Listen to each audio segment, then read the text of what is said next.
ആത്മബന്ധുക്കൾക്ക് വിനീതമായ നമസ്കാരം. ഈ ലോകഭോഗങ്ങൾ അനുഭവിച്ചാൽ പരമമായ സുഖം ലഭിക്കും എന്നാണ് ഓരോ മനുഷ്യനും ധരിച്ചിരിക്കുന്നത്.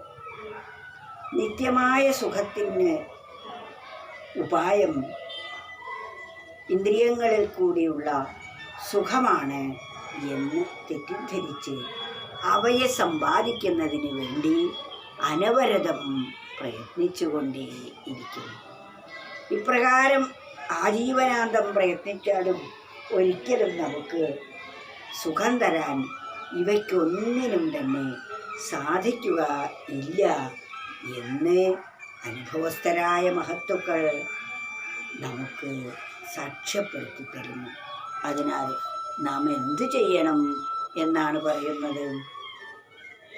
ഭോഗത്തിലഭിവാഞ്ച പോകണം സ്വാർത്ഥതയും ഭോഗശാന്തി നിവർത്തിച്ചാൽ യോഗത്തിൽ നിവസിക്കാം. എന്താണ് പോംവഴിയെന്ന് വളരെ വ്യക്തമായി 4 വരികളിൽ കൂടി നമുക്ക് വ്യക്തമാക്കി തരുന്നു. ഭോഗത്തിൽ അഭിവാഞ്ച, ഇന്ദ്രിയങ്ങളിൽ കൂടിയുള്ള അമിതമായ വാഞ്ച പോകണം.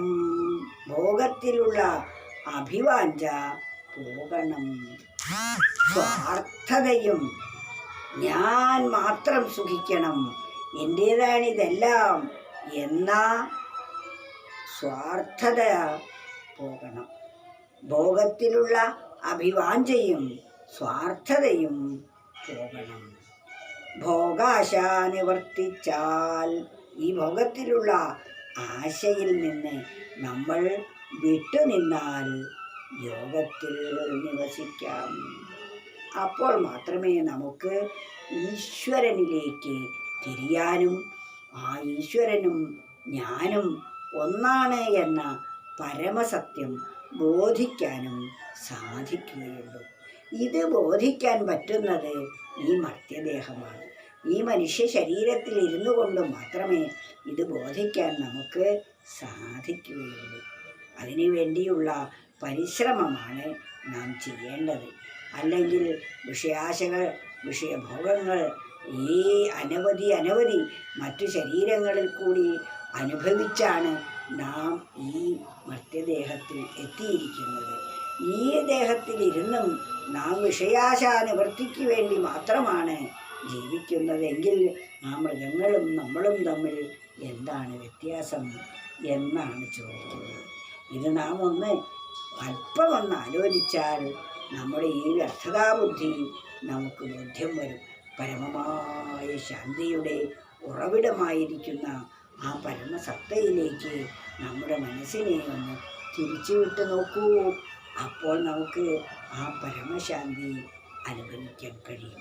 അതുകൊണ്ട് ഭോഗത്തിലഭിവാഞ്ച പോകണം സ്വാർത്ഥതയും ഭോഗാശ നിവർത്തിച്ചാൽ യോഗത്തിൽ നിവസിക്കാം. ആ ഈശ്വരനുമായ ഐക്യത്തിൽ നമുക്ക് നിവസിക്കണമെങ്കിൽ ഈ പറയപ്പെട്ടതെല്ലാം, ഭോഗത്തിൽ നമുക്ക് അഭിവാഞ്ച ഉണ്ടാവരുത്, സ്വാർത്ഥത ഒട്ടും തന്നെ ഉണ്ടാവരുത്, ഭോഗത്തിലുള്ള ആശയിൽ നിന്നും നാം നിവർത്തിക്കണം. അപ്പോൾ മാത്രമേ നമ്മുടെ മനസ്സ് യോഗത്തിലേക്ക് പ്രവേശിക്കുകയുള്ളൂ. യോഗമെന്നാൽ ഈശ്വരനും താനും ഒന്നാണെന്ന ആ പരമസത്യം ബോധിക്കലാണ്.